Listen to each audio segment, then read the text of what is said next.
자, 그러면 제가 기도하고 시작하겠습니다. 하나님 감사합니다. 우리를 택하여 구원하여 주시며 또 이렇게 수요일 늦은 시간이지만 피곤한 가운데도 이 하나님 나라 공부하게 하여 주시니 감사합니다. 이 시간 잘 배워서 하나님께 영광 돌리고 또 성경을 이해하는데 큰 깨달음도 있게 하시고 또 기쁨도 넘치게 하여 주옵소서. 모든 영광 하나님께 올려드리오며 예수님의 이름으로 기도하옵나이다. 아멘. 예, 우리 오늘은 15페이지 살펴보도록 하겠습니다. 15페이지 제일 밑에 비아제타이 침노하다 부분인데 이 영상 지금 실시간으로 나가고 있나요? 실시간은 안 하고 녹화는 하고 있나요? 예, 감사합니다. 자, 지금 하나님 나라의 현재성을 하고 있습니다. 그림을 또 한번 잠깐 그려볼게요. 여기 영상 연결이 가능한가요? 예, 좋습니다. 보시면 우리가 이 하나님 나라를 공부할 때에 반드시 기억해야 되는 도표가 있어요. 그래서 여기 창조에서 예수님의 초림, 그리고 재림, 그리고 영원한 하나님 나라. 그래서 이 창조된 이 시대가 창조된 이 시대가 언제 끝나느냐 하면요, 이 시대가 예수님의 재림 때 끝난다. 그래서 여기 이제 이 시대죠, 이 시대. 근데 원래 다음 시대가 이 시대가 끝나고 올 줄 알았는데 하나님께서는 다음 시대가 이 시대에 침투하게 하셨습니다. 여기 비아제타이라고 되어 있는데 이게 침투하다 이런 뜻인데 예수님의 초림으로 말미암아 이 시대가 침투하여 영원히 이 시대에 침투하여 영원히 다음 시대가 열리게 된 거죠. 그러니까 요 중간 부분 초림과 재림 사이는 이 시대와 다음 시대가 공존하는 시대입니다. 그래서 우리가 거의 이 끝부분에 살고 있다 그랬죠. 그래서 이런 이 하나님 나라 다음 시대가 이미 이 땅에 임했지만 아직 완성되지 않았다. 이것을 살펴보고 있습니다. 그래서 예수님이 마태복음에서 하나님 나라 천국은 이야기할 때는 요 재림 이후의 천국을 말씀하신 것이 아니고 이 초림과 재림 사이의 천국, 요때의 천국을 말씀하세요. 그러니까 이미 임한 천국에 대해서 설명하고 이 이미 임한 천국을 이 책에서는 하나님 나라의 현재성이라고 표현합니다. 그래서 하나님 나라가 이 땅에 임한 것이 현재 임했다라고 해서 하나님 나라의 현재성 이런 표현을 쓰죠. 현재 어떻게 임했느냐 하면 비아제타이처럼 여기 나오죠. 침노해서 임했다. 하나님이 역동적으로 인간의 노력이나 인간의 기도나 이런 것에 의해서 하나님 나라가 임한 것이 아니라 하나님의 때에 하나님이 판단하시고 역동적으로 이 땅에 임하게 하시는데 그 첫 현상이 뭐냐면 예수님께서 성자 하나님이 성육신 인간의 모양으로 이 땅에 오심으로 말미암아 하나님 나라가 역동적으로 이 시대에 임하게 된 겁니다. 놀라운 일이죠. 예. 자, 15페이지 밑에서 셋째 줄 레드라는 사람이 있습니다. G.E. 레드라고 아주 신학에서 아주 유명한 전 세계 모든 목회자들이나 신학자들이 다 알고 있는 신학자인데 그 사람이 레드인데 레드는 이를 중간태로 해석하여 이 중간태라는 게 뭐냐면요, 이 그림을 보시면 중간태 이게 우리 문법에는 없는데 뭐냐면 문자적으로 보면 수동태예요. 수동태.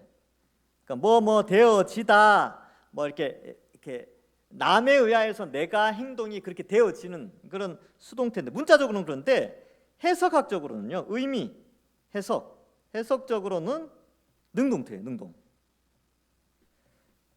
그래서 하나님 나라가 있다 이렇게 임하였다라고 할 때 임하게 되어졌다. 형태는 수동태인데 의미는 능동태로 해석을 한다. 뭐 이렇게 보는 것이 중간태라는 표현입니다. 뭐 몰라도 돼요. 몰라도 됩니다.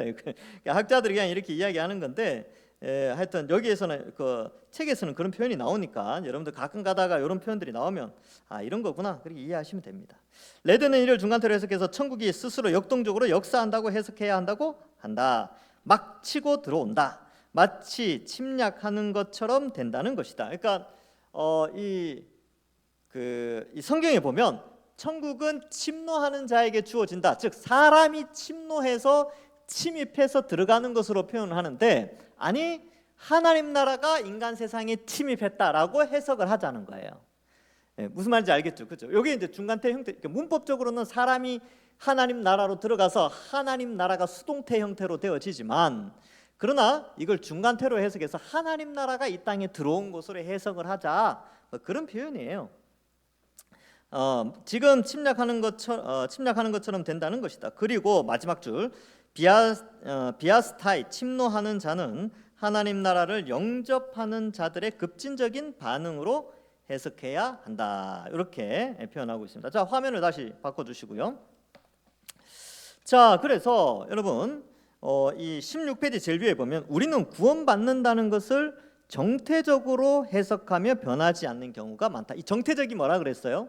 정태적은 가는 곳, 내가 하나님 나라를 들어간다, 내가 나중에 간다, 내가 죽으면 간다, 뭐 이런 식으로 해석을 많이 하는데 그런 정태적으로 해석하며 변하지 않는 경우가 많이 있는데 그러나 하나님이 행동하셨으므로 하나님 나라의 역동적인 개입이 이루어졌으므로 사람들은 급진적인 반응으로 응답해야 된다. 이게 무슨 말이냐면 내가 나중에 노력해서 뭔가 들어가는 건 줄 알았는데 하나님 나라가 이 땅에 임했고 그 임한 하나님 나라의 백성이 되는 방법은 예수님을 믿음으로 그 나라의 백성이 된다는 거예요. 어디서요?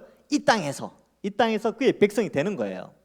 그렇죠? 그래서 정태적인 것도 있지만 역동적으로 이 땅에 임하였기 때문에 믿음의 반응으로 그 나라의 백성이 되어진다. 이런 개념이 있습니다. 유대인들은 그 나라의 백성이 확인되는 것이 나중에 거기 들어가면 알 수 있다라고 생각하지만 우리는 이미 이 땅에서 알 수 있는 거죠. 왜요? 예수님을 믿음으로 말미암아 성령이 우리 속에 있기 때문에 그렇습니다. 그래서 위에서 넷째 줄 비아제타이는 그 나라가 임했다 침노했다. 그러므로 비아스타이 침노하는 자들은 폭력적으로 잡아야 한다. 이게 무슨 말이냐면 폭력적으로 이게 어떤 의미가 있냐면 막 폭행을 행해서 이런 개념이 아니고요. 아주 저돌적으로 이미 임한 하나님 나라의 믿음의 반응으로 저돌적으로 들어가야 된다는 거예요. 왜 그러냐 하면 예수님을 믿음으로 말미암아 엄청난 폭력적이라는 표현이 좀 그렇지만 아주 과격한 상황이 벌어지기 때문에 그렇습니다. 내가 너희에게 검을 주러 왔다 그러죠. 그래서 가정에서 사회에서 예수님 믿는 것 때문에 이제 박해 이런 것들이 일어나요.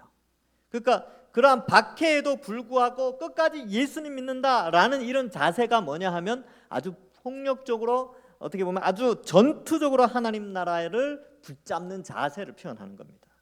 그래서 이 영어 번역을 아마 그대로 번역하면서 이렇게 한 것 같은데 조금 의미를 좀 살리면서 번역을 했다면 저는 이렇게 번역했을 것 같아요.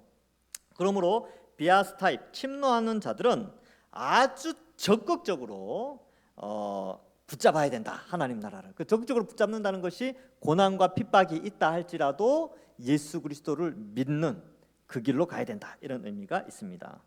자, 이는 또 누가복음 16장 16절과 연결된다. 이렇게 되어 있는데 한번 찾아봅시다. 누가복음 16장 16절 제가 한번 읽어볼게요. 이렇게 기록되어 있습니다.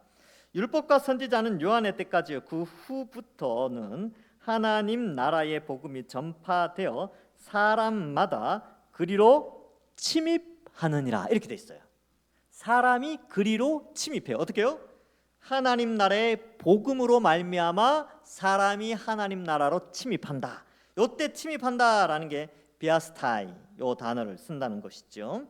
그래서 하나님 나라가 역동적으로 임하였고 사람들은 복음에 반응해서 그 나라로 침입해서 들어간다. 근데 침입한다라는 표현을 쓴 이유가 예수님 믿고 하나님 나라로 들어가는 것이 굉장히 고난과 어려움 그런 것들이 있기 때문에 그렇습니다. 천국의 침입을 하나님 나라의 복음 전파가 되는 것으로 해석한다. 원래 복음 전파가 세상에 볼 때는 좀 과격하다. 과격하죠. 여러분 오늘날에 기독교인들이 말하고 있는 성경이 말하고 있는 가치관을 여러분 사회나 아니면 이제 직장이나 뭐 이렇게 있잖아요. 이런 거 막 이야기하잖아요. 그러면 그 사람들이 볼 때는요 굉장히 과격해요. 우리가 와 어떻게 그렇게 살 수 있냐고. 예수 믿는 사람들 어떻게 그런 경제관, 그런 결혼관, 그런 이성관, 그런 도덕관, 그런 윤리관으로 어떻게 살아갈 수 있냐. 말도 안 된다. 요즘 같은 시대에 누가 그렇게 사냐. 근데 어때요? 우리 성경적 가치관으로 보면 이 시대에 우리가 성경적 가치관으로 살면요 아주 파괴적이에요. 이 시대의 것들을 다 부정하고 너희들 다 지옥 불덩어리에 떨어진다 이런 말 하니까 사람들 싫어하잖아요. 과격하죠. 왜냐하면 당대의 문화나 시대 정신, 사회 분위기를 고려하지 않기 때문이다. 저도 그래요. 뭐 많이 겪었습니다. 이 메시지 전하잖아요. 그러면 목사님 그렇게 해가지고는 우리 못 살아요. 이런 말 한 몇 번 들었어요. 어떻게 성경대로 삽니까? 근데 어디가 있어요? 우리 원래 복음 자체는 과격하다니까. 이 시대의 가치관과 이 성경적 가치관이 달라요. 그래서 그렇습니다. 자, 역동적인 말씀 볼까요? 16페이지 2번. 하나님 나라가 역동적으로 임한다는 것은 복음이 선포되어지는 것과 직접적인 연결이 되어진다. 그리고 선포되어지면 그 일이 실제로 이루어진다는 것이다. 여러분, 이게 무슨 말이냐면 말씀을 전하는 것이 굉장히 이 시대, 그러니까 다음 시대의 가치관이 이 시대에 들어온 게 하나님 나라가 이미 시작됐다 그랬잖아요. 초림과 재림 사이에. 근데 이 역동적으로 하나님 나라가 딱 들어오면서 나타나는 현상이 뭐냐면 복음의 전파예요. 근데 이 복음의 전파가 이 시대의 가치관과 너무나 다르니까 굉장히 과격하지요.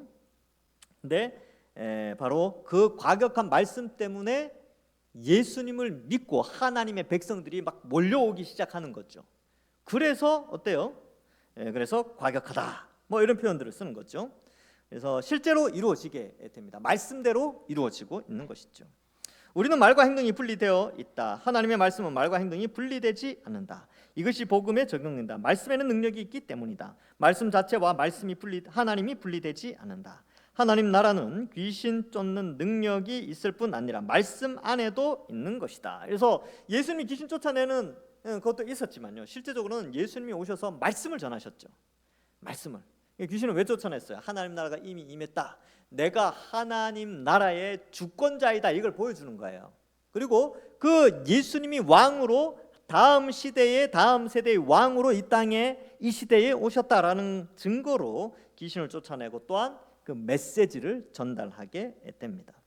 말씀이 하나님 나라를 임하게 한다. 말씀은 무엇에 대한 설명이 아니라 무엇 그 자체다. 이게 무슨 말이냐면 하나님의 말씀이 선포되어지는 그곳에 주권이 나타나는 거예요. 법이 선포되는 거잖아요. 그러니까 예수님이 거기에서 말씀을 하시면 주권자의 법이 선포되어지면서 그 법에 의하여서 사람들이 불러 모아지고 사람들이 회개하고 예수님을 믿음으로 말미암아 그곳이 하나님 나라가 되는 것이죠. 그래서 말씀이 하나님 나라를 임하게 한다. 이런 표현이 이해가 되어지는 것이죠. 말씀을 자꾸 무엇에 대한 설명으로 보기에 말씀에 대해 소홀하는데 그러나 분명 말씀 자체가 그 실제이다. 말씀대로 된다는 것을 믿는 것이 필요하다. 이 말씀 자체가 하나님 나라이다. 이게 말이 좀 어렵게 이 레드는 어렵게 써놨는데 성경 66권의 말씀이 선포되어지는 그곳이 하나님 나라의 주권이 미치는 곳이에요. 맞죠? 그래서 하나님 말씀이 선포되어지는 그곳, 주권이 미쳐지는 그곳이 하나님 나라가 이미 임한 곳이다.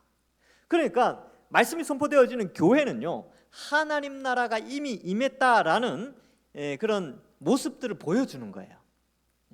말씀이 주권이 선포되어지니까 그런 개념을 가지고 있으면 됩니다. 그래서 교회는 하나님 나라 자체는 아니지요. 교회는 교회잖아요. 그런데 하나님 나라의 속성이 교회 안에서 찾을 수 있어요. 어떻게 해요? 주권자이신 하나님의 말씀이 여기에서 선포되어지고 그의 백성들이 그 말씀을 듣고 순종하며 아멘하는 곳이 교회 공동체 아니거든요. 그러니까 하나님 나라가 이 교회를 통해서 하나님 나라의 속성을 알 수 있게 되는 것이죠. 그리고 뭐 이제 말씀의 선포뿐만 아니라 백성 간의 교제함, 서로 음식을 나누고 떡을 떼고 또 서로 돌보고 뭐 이런 것들이 다 하나님 나라에서 일어날 일들인데 교회 안에서 일어나고 있는 것이지요. 그러니까 하나님 나라가 이미 이 땅에서 임하였는데 그 임한 하나님 나라가 이 땅에 임했다는 것을 교회가 보여주는 것이죠. 자, 보겠습니다. 자, 그래서 귀신 축출 뭐 여기 보면 말씀 가지고 안 변하니까 다른 것을 하려고 한다 이렇게 되어 있는데, 그래서 말씀이 아주 중요합니다. 자, 이제 교회 와서 제가 계속 말씀 드린 게 말씀이 중요하다. 말씀이 왜 그러냐 하면 말씀이 제대로 선포되어지면 하나님 나라가 이 땅에 임하게 되고 하나님 나라의 확장이 일어나기 때문에 그렇습니다.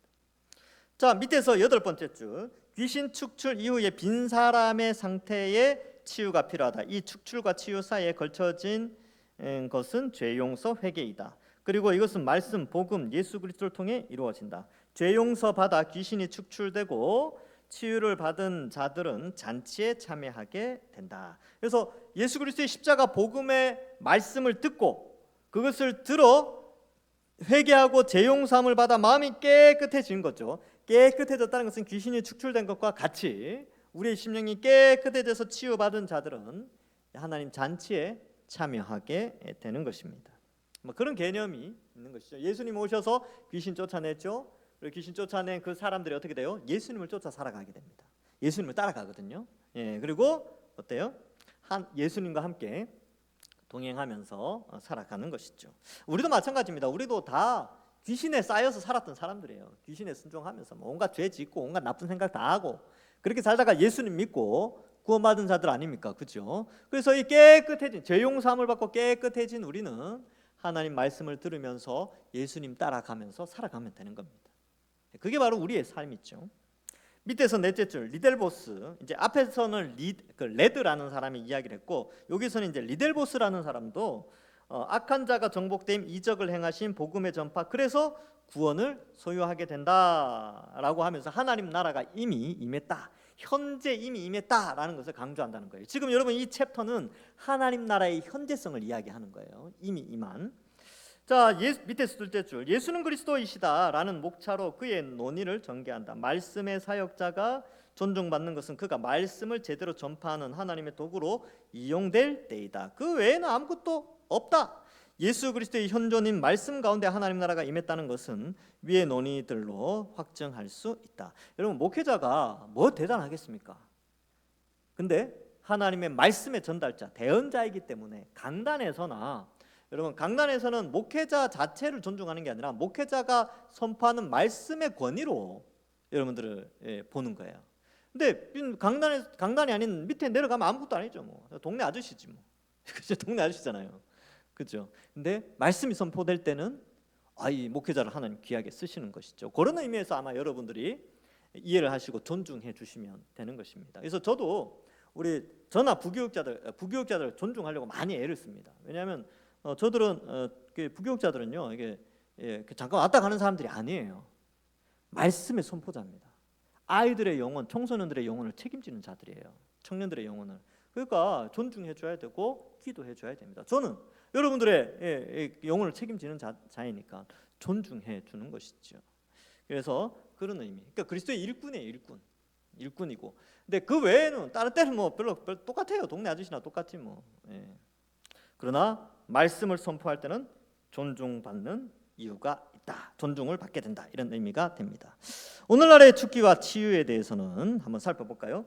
예수님의 축기는 예시적으로 보여주기 위해 분명하게 나타났으나 오늘날의 축기로 우리가 교회에서 흔히 볼 수 있는 것은 사탄의 권세에 잡혀 있는 자들이 예수 그리스도를 주님으로 영접하는 것으로 분명하게 나타난다. 이게 무슨 말이냐면 사탄의 권세 아래, 귀신 아래 사로잡혀 있던 사람들이 예수님을 믿음으로 말미암아 회개하고 하나님 자녀가 되는 것이 귀신 축출과 같다는 의미예요. 뭐 이제 성경에 나오는 것처럼 막 거품 물고 막 손 막 떨고 막 그죠, 막 귀 막 소리 지르면서 뭐 이런 게 아니고 오늘날에는 이 귀신들과 이런 것들 우리를 다 사로잡고 있어요. 약한 영들이, 그죠? 근데 우리가 예수님 믿으면서 우리를 사로잡고 있던 그 악한 영들을 그 가운데서 자유롭게 되어지는 거죠. 이 시대의 귀신들은요, 이 세상의 가치관들, 이 세상의 문화 이런 것들을 통해서 사람들을 죄짓게 만들어요. 근데 우리는 그러한 것들에서 멀어졌죠. 마치 옛날에는 그것이 좋은 줄 알고 세상 세속적이고 정욕적이고 악한 것들이 좋은 줄 알고 부러운 줄 알고 그걸 막 부러워서 따라갔는데 이제 말씀을 통하여 복음을 통하여서 멀리하게 된 거죠. 이게 바로 귀신 축출과 같다라는 의미입니다. 그래서 오늘날 뭐 나사렛 예수 그리스도의 이름으로 귀신아 나가라 뭐 이런 거 있잖아요. 그런데 가지 마세요. 이상합니다. 오히려 이상한 데가 더 많아요. 그리고 우리가 쫓아낸다고 쫓아내는 게 아니고 말씀이 쫓아내요. 말씀이 복음 전파하고 예수 그리스도의 십자가 이야기하면 그 스스로 사로잡혀 있던 자가 자신이 깨닫고 예수님 이런 분인가 믿고 그렇게 하는 거지. 뭐 눈에 보이는 현상으로 귀신이 나가고 이런 게 없어요. 지금은. 그 예수님과 사도 시대 때는 있었죠. 그러니까 뭐 이상한 거 해가지고 카톨릭 시대 때는요. 뭐 하여튼 뭐 이상한 만들어 가지고 뭐 테마사 이런 거 만들고 뭐 희한한 거 온갖 잡다한 것들 다 끌어들여 가지고 신비주의 형태로 갔는데 그렇지 않아요. 여러분 이 시대에도 악한 영들이 우리 에베소서 6장 12절 계속 살피고 있잖아요. 여호수아 할 때. 이 세상의 악한 영들은 존재하는 눈에 보이진 않아요. 귀신이 눈에 보이면 그게 귀신입니까? 아니지. 귀신의 자존심이 있지. 귀신은 사람 눈에 안 보여요. 예수님은 보죠. 예수님은 하나님이시니까. 근데 이 세상에 사람들을 죄를 짓게 만드는 그런 악한 영들이 있는데 그것을 쫓아내는 유일한 방식은 예수 그리스도의 십자가 복음 성경 말씀 외에는 없어요. 그 다음에 오늘날 치유에 대해서도 제가 설명해 드릴게요. 오늘날의 치유는 성도들의 이기적이고 탐욕적인 사람들의 죄성을 치유해 나감으로 하나님 나라의 현재성을 확보할 수 있다. 여러분 병든 거 있잖아요. 뭐 어디 아프고 뭐. 그래서 막 누구 찾아가잖아요. 이렇게 의사 안 찾아가고 막 누가 병 고친다는 사람 찾아가서 막 기도받고 하는데 여러분 그 사람은요 병이 들면 아프고 또 때가 되면 돌아가시고 그런 겁니다. 원래 그래요. 그리고 뭐 예수님 잘 믿으면 무병장수합니까? 아니요. 안 그래요. 그 뭐 이제 신유 집회한다고 막 뭐 그 병 고치는 사람들 있잖아요. 그 사람들 다 병원 다녀요. 그 사람들도 감기 걸리면 병원 간다니까요. 그러니까 치유의 은사, 신유의 은사 저는 안 믿습니다. 저는 그런데 절대 가지 말라 그래요. 하나님은 이 시대에 이 의술과 약술이라는 보편적 은혜를 주셔서 사람들을 치유하고 계세요. 대신에 이건 있어요. 성경에 보면 병든 자가 있느냐? 너희는 장로들을 초청하여 기름을 바르고 기도받아라 이렇게 돼 있어요. 그래서 기도 받는 거. 그리고 기름 바르는 것이 의술 행위거든요. 그러니까 기도받고 병원을 찾아가는 것. 이것은 필요해요. 그래서 성도들의 기도와 또 병원 치료를 통해서 병이 낫거든요. 근데 막 병원도 안 가고 뭐 이상한데 가가지고 막 이렇게 안수받고 그걸로 치유받았다 하는 건데 저는 믿지 않습니다. 근데 있을 수는 있겠죠. 귀신도 사람 치유하고 하니까. 그렇죠? 그래서 마태복음에 보면 나오잖아요. 내가 주의 이름으로 병자도 고치고 선지자의 이름으로 막 예언도 하고 막 그랬습니다. 그러니까 예수님 뭐라 그래요? 나 너희들 도무지 모르겠다. 그러지 않습니까? 그러니까 오늘날의 이 귀신을 쫓아내는 것, 오늘날의 치유 이런 것들이 신비주의 형태로 많이 들어와 있기 때문에 조금 조심할 필요가 있습니다. 이미 임한 하나님 나라, 예수님과 사도들에게는 좀 특별났어요. 왜요? 하나님 나라가 임했다는 것을 보여줘야 되고 그 시대에는 아직 많은 사람들이 말씀을 성경책을 가지고 있지 않아요. 그렇죠? 공부도 그렇게 많이 안 했고 그러니까 그러한 신비적인 것과 또 사도들의 메시지를 통해서 했지만 이제 성경이 2세기 때 사도들이 죽고 나서 바로 그다음 얼마 되지 않아서 성경이 바로 다 집대성이 됐거든요. 지금 우리가 갖고 있는 성경 66권 똑같아요. 그래서 이제는 그 이후로는 말씀을 통하여서 이 말씀을 배우고 말씀이 선포되어지는 곳에 귀신이 쫓겨나고 또 상한 심령이 치유함을 받고 그렇게 되는 것이죠. 그래서 여기 보면 이것이 가시적으로 나타내려고 하는 은사주의자들과 같은 사람들은 절대로 온전히 주님을 따르지 않는다. 그러므로 주의해야 한다. 그래서 주의하셔야 돼요. 그래서 우리는 은사주의, 뭐 제3의 물결, 뭐 빈야두 운동, 뭐 이런 것들 있잖아요. 은사 뭐 집회 철저하게 가지 않습니다. 가서도 안 되고요. 교회에서 말씀으로 잘 배우시고 병원 가세요. 우울한 거 있습니까? 병원 가서 약 치료 받으시고 어디 아픈 데 있습니까? 예, 병원 가십시오. 그리고 병원 갔는데 못 낫는다 그런다. 예, 그럼 기도 받으시고 또 하나님 뜻이 있나 보다 그렇게 생각하시면 됩니다. 그렇게 가는 거예요. 그래서 이걸 너무 그러니까 살기 위해서 나는 그런 거 있잖아요. 나는 오직 산다면 난 2단이라도 상관없다. 2단, 3단 상관없어. 내가 살 수만 있다면. 굉장히 위험한 말이죠. 다 조심해야 됩니다. 그러니까 그런 데 가시면 안 되고, 어디 뭐 용한 집회가 있다더라, 뭐 이런데 절대 가시면 안 돼요. 그리고 어디 이상한 집회 갈 때 저한테 꼭 허락 받고 가세요. 그런 데 가지 말고. 자, 하여튼 뭐 그렇습니다. 그래서 하나님 나라의 현재 이미 이 땅에 임했다라는 것은 말씀이 임하여서 상한 심령을 고치고 마음속에 죄로 사로잡힌 그 악한 영들을 쫓아내는 것이 말씀으로 이 일이 현재 오늘날에는 일어나고 있다. 이렇게 이해하시면 됩니다. 저도 마찬가지고 여러분도 마찬가지예요. 예수님 믿기 전에 다 악한 영에 사로잡혀서 악한 것들 추구하면서 살았잖아요. 그렇죠? 그 질병은요, 고쳐주시면 감사하고 안 고쳐주셔도 감사하셔야 됩니다. 하나님 뜻이 있겠지. 우리 믿음의 선배들이 다 장수했습니까? 아니요. 일찍 돌아가신 분들 많아요. 그러니까 이런 것에 흔들리지 말고, 그런 거 막 신기하다고 쫓아가지 말고, 그렇게 하세요. 자, 하나님 나라의 미래성 볼까요? 이제 미래성 이야기할 때는 자, 앞에 그림을 또 한번 봅시다. 자, 하나님 나라의 미래성은 요 부분이에요. 요 부분에 대해서 이야기하는 거예요. 요 미래성. 요 미래성에 대해서 한번 생각을 해 보자는 것이죠. 그래서 요 시대와 요 시대, 그리고 이 시대로 나눌 수 있는데, 이 시대는 이제 요 파트는 지나갔죠. 지금 우리는 요 파트에서 살고 있고, 예수님 재림하면 이 파트에서 살게 되는 것입니다. 그래서 미래성 그러면 보통 요 부분을 많이 다루는데, 요 부분과 요 부분의 미래성에 대한 속성이 여기에서 나타날 때도 있단 말이죠. 그런 것도 한번 살펴보도록 하겠습니다. 다시 화면을 바꿔주시고요. 자, 팔복. 지금 이제 지난주에 마태복음 5장 팔복 했지 않습니까? 자, 한번 볼까요?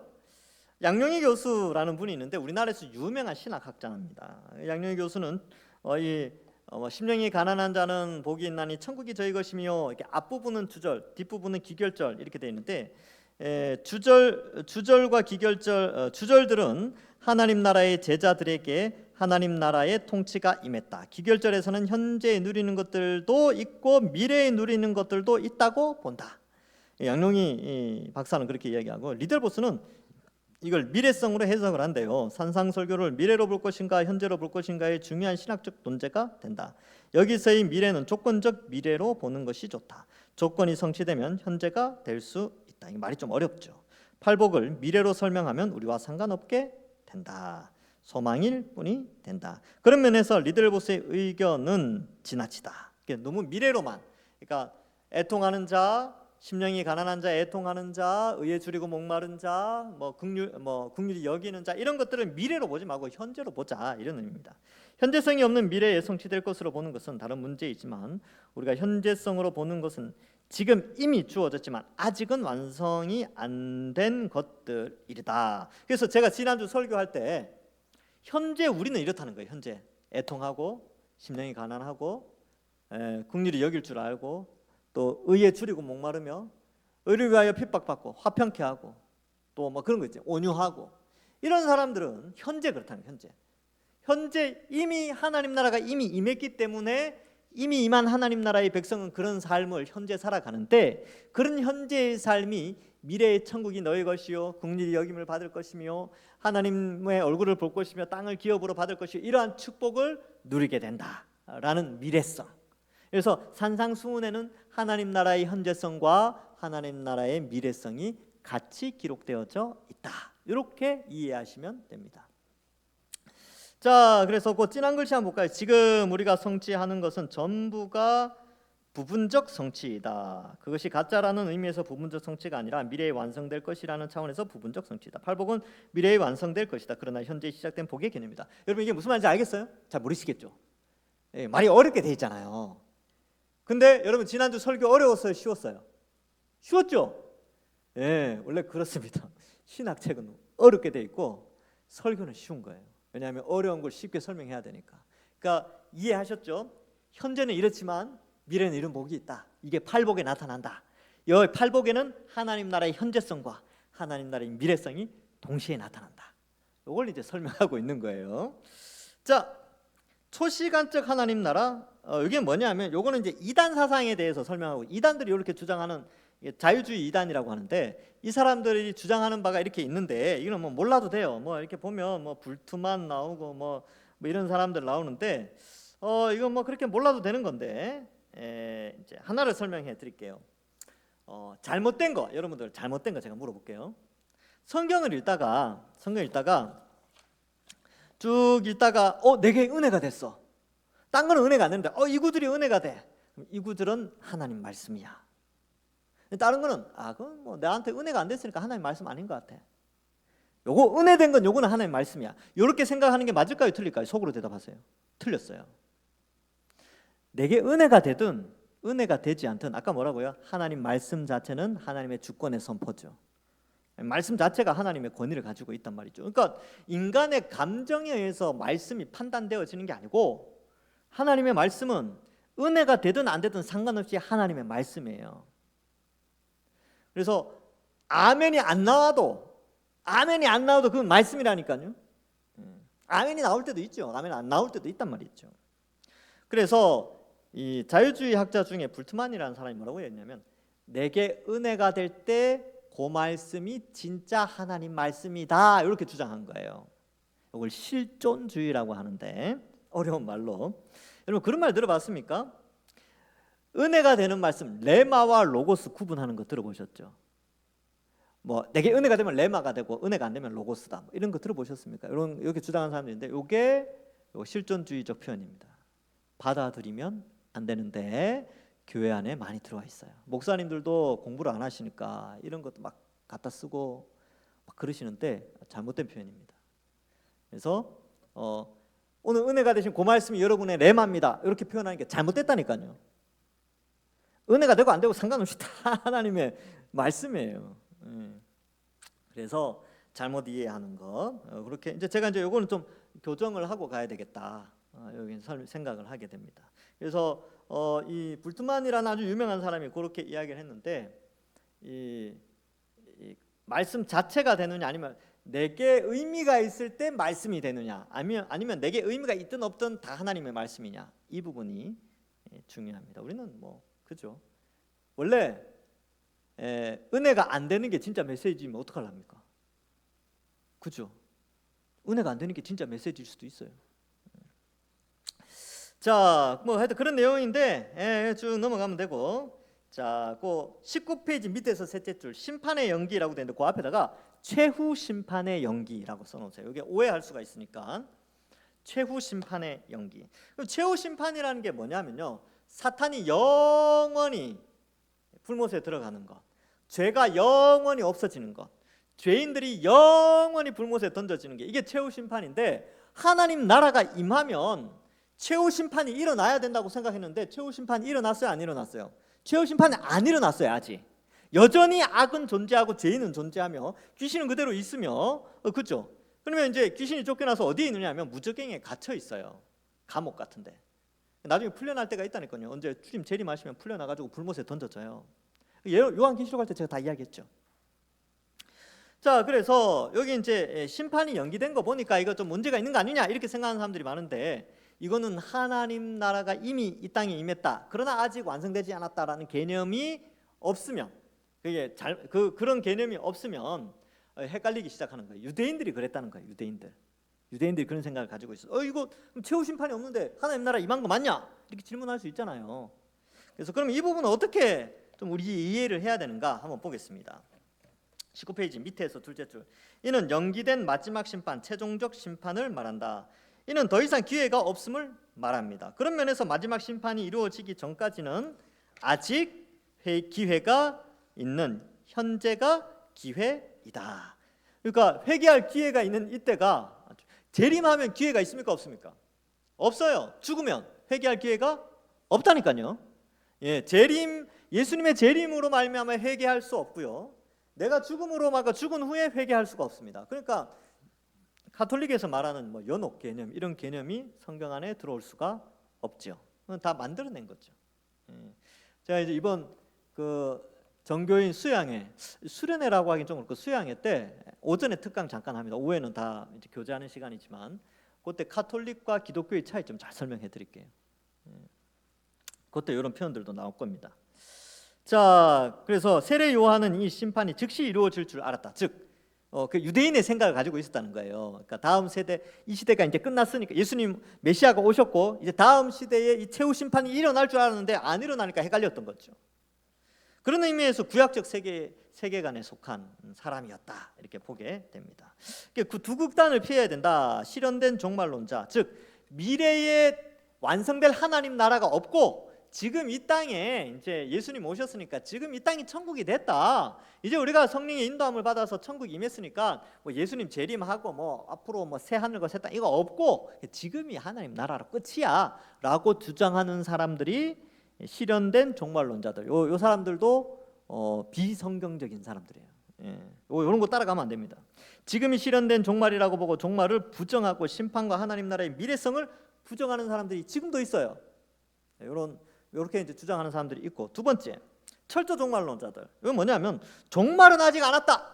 이런 거. 하나님 나라가 이미 임했다. 이렇게 임하긴 뭐가 임해? 아직 안 임했어. 나중에 임해야지. 메시아가 오면 임해야지. 유대인들이 이런 주장을 많이 하고 또 이런 철저 종말론을 주장하는 사람들도 있다는 거죠. 종말은 아직 안 이루어졌다고 말하며 하나님 나라가 완전히 새로운 시스템으로 임해야 이루어진다고 주장하는 자들. 유대인들이 대표적입니다. 이들은 하나님 나라의 현재성을 부정하죠.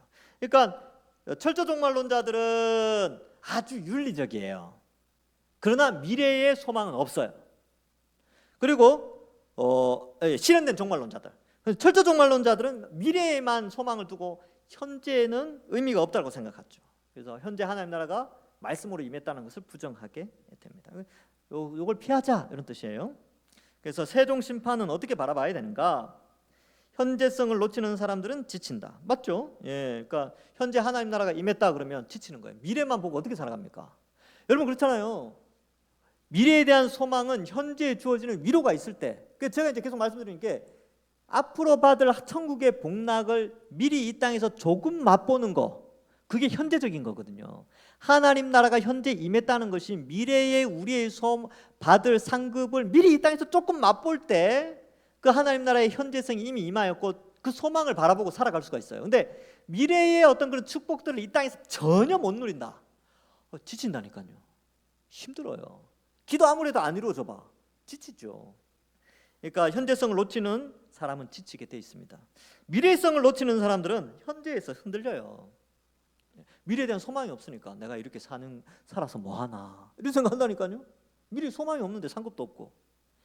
그래서 이 위에 두 견해와 우리가 왜 싸우는가? 그것은 신학적으로 왜곡되면 신앙적으로 왜곡되기 때문이다. 성도들의 신앙적 일탈은 대부분 신학적 문제에서 비롯된다. 그래서 여러분 성도들은 신학 교육 받아야 됩니다. 제가 이제 하는 그거예요. 제가 보니까 신학이 무너지면 신앙도 무너지고 윤리도 무너져요. 성경에 대한 바른 이해, 신학이라고 하죠. 성경에 대한 이해를 신학이라고 하는데 이 신학이 아주 얕거나 없으면 삶 속의 윤리가 무너지기 시작해요. 신앙도 무너지고. 그래서 이러한 교육들이 필요하고 이런 신학 교육은 설교에서 제일 먼저 나오게 되고요. 또 이런 양육 과정에서 또 같이 포함되어져서 나옵니다. 그래서 설교에는 신학이 묻어 있어야 된다. 그러니까 교리적인 것 이런 것들이 다 묻어 있어야 돼요. 자, 현재성을 강조할 때는 하나님 나라의 임함, 구원과 심판, 그죠? 우리는 구원에 대해 조금 알고 심판은 연기된 것이라고 보는데 구원과 심판은 동전의 앞면과 뒷면과 같다. 우리는 구원에 대해서 대단하게 여기지 않을 때가 많다. 그래서 하나님 나라에 들어가지 못한 사람들이 심판받은 자가 아니라고 생각하는 경향이 있다. 이게 말이 좀 어려운데 이게 뭐냐면 하나님 나라가 이 땅에 이미 임했고 우리가 하나님 나라의 백성이 되었는데 놀랍게도 하나님 나라의 백성이 아닌 사람과 같이 살아가는 거예요. 근데 삶의 패턴이 너무 비슷해. 먹고 자고 그죠? 그렇게 살아가죠. 같이 그죠? 그러니까 이러한 가운데에 막 헷갈린다는 거. 정말 하나님 나라가 임했나? 임한 거 맞나? 내가 정말 하나님 나라 백성이 맞나? 이렇게 헷갈릴 때가 있다는 것이죠. 그러나 우리는 하나님 나라가 이미 임했다라는 것을 이해하고 그 진한 글씨 봅시다. 우리가 하나님 나라에 들어가서 주님의 통치를 받고 하나님 나라에 들어가서 사는 것은 너무나도 중요하다. 지금 우리가 가는 길이 복된 길이라는 확신이 있어야 한다. 이게 없으면 자꾸 다른 물질적 성공과 부만 쫓게 된다. 이렇게 되어 있는데 우리가 어떠한 선택을 하든지 그것이 복된 길이라는 확신이 있어야 돼요. 그러니까 성경적 가치관을 가지고. 그래서 성경에서 지도하는 대로 가면 돼요. 성경이 이럴 때는 이렇게 선택을 해라, 이럴 때는 이렇게 선택해라, 지도를 해주시거든요. 그러면 그러한 길로 잘 선택해 내가 나가면 되는 거예요. 근데 잘 모르겠다 그러면 무엇이 더 하나님께 그 영광이 될 것인가, 무엇이 더 합리적인가, 무엇이 더 상식적인가, 이런 것들도 좀 생각하면서 판단하시면 되는 겁니다. 저도 마찬가지예요. 저도 얼마나 많은 선택의 기로에 있겠습니까? 그래서 성경에서 지도하는 대로, 그리고 합리적으로 상식적으로 생각해서 결정을 내려요. 이거 아주 중요하지요, 그죠? 자, 그래서 하여튼 뭐 그렇습니다. 자, 미래성은 구원과 심판이 더 확연하게 드러난다. 확실하죠. 왜 미래성? 하나님 앞으로 예수님 재림 이후에는 확실하죠. 심판이 확실하거든요. 확연하게 드러난다. 최종 심판이 재림 때 선언되어진다. 이제 더 이상 기회가 없다. 이 양자 구원과 심판을 공이 잡을 때 우리의 신앙이 왜곡되지 않는다. 그래서 여러분 성경 구약 성경부터 쭉 읽어보면 구원과 심판 이 두 개념이 항상 같이 가요. 항상. 그래서 심판 그러면 초월적 하나님, 그다음 구원 그러면 내재적 하나님, 이거 계속 말씀드렸죠. 그래서 전능하신 하나님이 심판하신다니까요. 근데 아버지 하나님이 우리를 구원해 주세요. 그래서 공의의 하나님이 심판을 하시고 사랑의 하나님이 우리를 구원하세요. 이 두 가지 속성은 항상 같이 있고, 예수 그리스도의 초림으로 말미암아 예수님으로 말미암아 구원이 일어났고, 또 예수님의 오심으로 말미암아 사탄은 심판을 받고 있어요. 근데 예수님의 재림으로 말미암아 완전한 구원이 일어나고, 예수님의 재림으로 말미암아 사탄은 완전히 심판을 받게 됩니다. 자, 그래서 이 두 개를 같이 가지고 있어야 신앙이 왜곡되지 않습니다. 또 죄를 안 지으려고 노력하고요. 또 이 세상을 살면서 윤리적으로 하나님 뜻대로 살아가려고 할 때 그래도 지치지 않는 이유는 미래적 소망 때문에. 또 하여튼 그런 아주 역학적인 관계가 있어요. 하나님 나라가 이미 임했다, 그러나 아직 아니다. 이 두 가지 사이의 긴장관계 속에서 믿음 생활하는 것을 잘 살아가면 신앙의 균형을 가질 수 있다는 것입니다. 안 지쳐요. 자, 밑에서 넷째 줄, 잘못된 교리에 대한 대안. 잘못된 하나님 나라의 미래성을 주장하는 자들을 상대하기 위해서 철저 종말론자들에게는 현재성을 강조해야 한다. 이 철저 종말론자는 미래만 있다, 현재는 하나님 나라 없어, 이렇게 주장하는 자들에게는 현재성, 이미 임했다, 말씀을 통하여서 하나님의 백성들이 오고 하나님의 통치가 성경 말씀을 통해서 일어나고 있다, 지금도 하나님의 백성들을 불러 모으고 하나님의 통치가 성령을 통해서 말씀에 순종하도록 지금 일어나고 있다. 이거 이제 현재성을 강조하는 거죠. 그리고 하나님 나라의 앞으로 받을 복을 성령이 우리 속에서 기도를 잘하게 해서 또 이 세상 속에서 그 기도가 응답되어짐으로 하나님 나라의 현재성의 복을 누리도록 해주셨다. 이런 것들을 좀 강조할 필요가 있죠.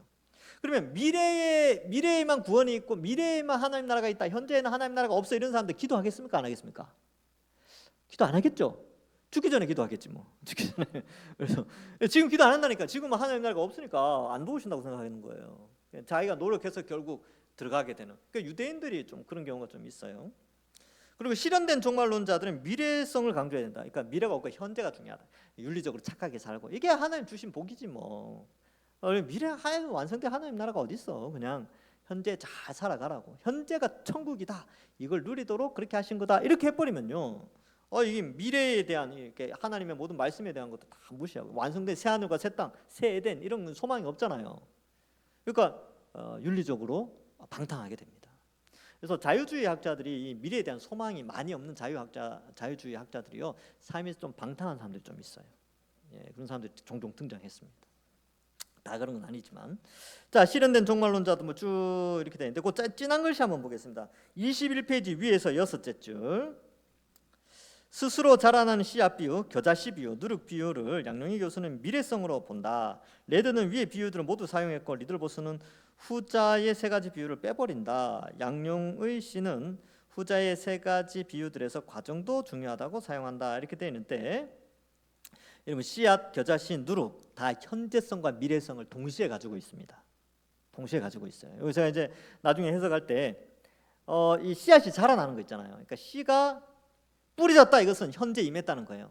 자라난다, 현재. 열매를 맺는다, 나중에 풍성하게 막 산의 모든 짐승들이 와서 쉼을 누린다, 이런 것들이 다 이제 그거는 이제 현재 그렇게 되다가 미래에 완성될 하나님 나라를 같이 표현해 주고 있습니다. 아까 말씀드렸죠. 예수님이 오셔서 천국 비유를 쓰는 것은 초림과 재림 사이에 임한 하나님 나라에 대한 설명들이 많다고. 그렇죠?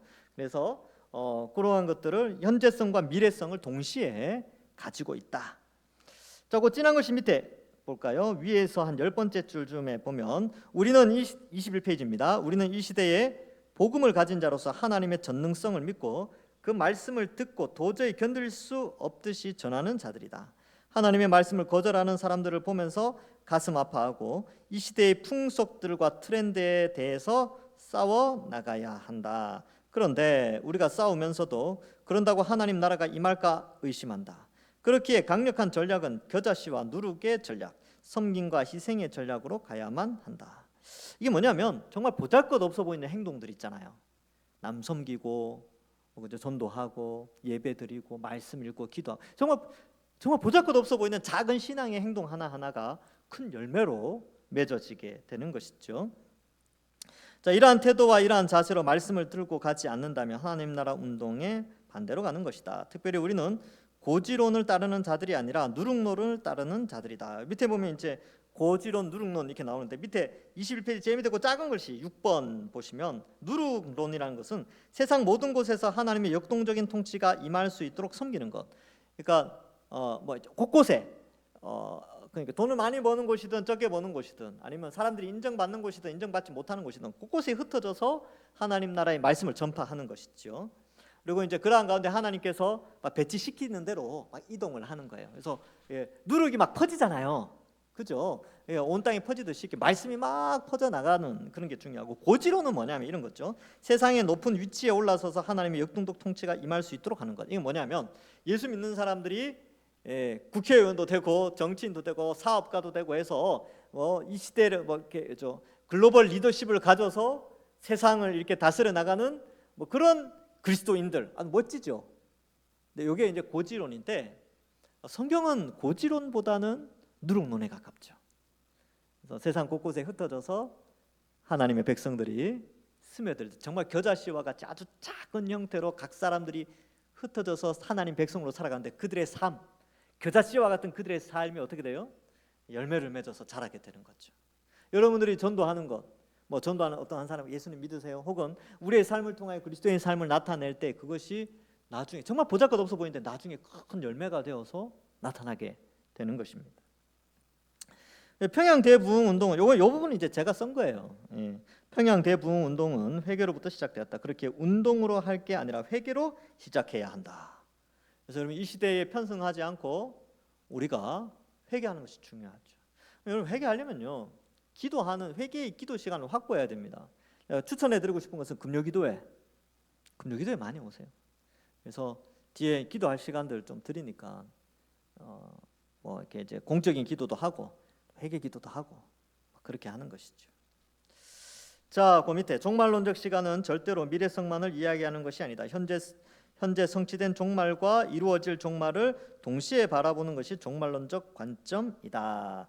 자, 이게 무슨 말이냐 하면요, 이런 거예요. 화면을 바꿔주시면 이런 것입니다. 지금 초림 있죠. 초림. 그 다음에 재림.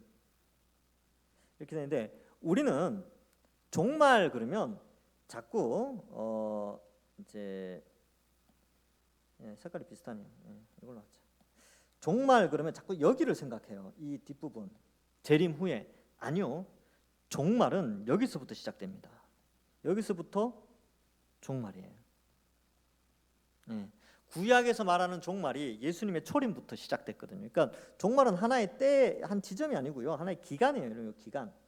이 기간이 종말의 때입니다. 그리고 완성된 종말은 이 부분 있죠. 그러니까 우리 종말론적 가치관으로 산다, 이 말은 주님 곧 오신다, 곧 다시 오신다, 이미 오셨고 구약에 예언된 하나님 나라가 이미 이 땅에 임했다라는 가치관을 가지고 살아가는 것이 종말론적 가치관을 가지고 살아가는 거예요. 그런 의미가 있습니다. 그래서 다시 화면을 바꿔주시고요. 알곡과 가라지 비유, 그리고 그물 비유의 문제는 왜 악인이 득세하는가에 대한 심각한 문제를 다루는데, 이 비유에서 그들은 심판받음이 유보된 것이지 득세한 것은 아니라는 것과 그들은 심판을 반드시 받는다는 것이 핵심이다. 여러분, 초림과 재림 사이에 알곡과 가라지와 같다는 거예요. 예수님 믿은 사람과 믿지 않는 사람, 그리고 예수님 믿은 척하는 사람들이 막 섞여 있는 거예요. 아예 불신자와 구분되면 뭐 확연히 구분될 텐데 이게 구분이 잘 안 된다는 거죠. 알곡과 가라지가 있다는 것은 같이 움직인다는 거죠. 그래서 이거는 이제 해석을 다양하게 하는데, 가라지를 교회 공동체 안에 예수님 믿지 않는 자들로 볼 것인가, 아니면 불신자로 볼 것인가, 이런 해석도 있겠지만, 어쨌든 요 마지막 때에 알곡을 구분해내는 때가 있다는 거예요. 지금은 구분이 잘 안 가요. 그죠? 알곡은 있는데 구분이 잘 안 가요. 언제 구분해내느냐? 예수님 재림 때 구분해내는 거죠. 그물 비유도 마찬가지. 그물 걷어서 고기 올바른 거 건져내고 또 버릴 거 버리고 하는 거, 그거 장면이 나오는데 그것도 마찬가지죠. 그러니까 기간이 있다는 거예요. 종말의 기간이 있고 또 마지막 때는 반드시 심판이 있다. 이것을 표현해주고 있습니다.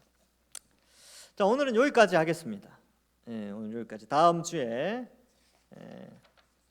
22페이지 하나님 나라와 교회 이 부분을 하도록 하겠습니다. 기도하고 마치겠습니다.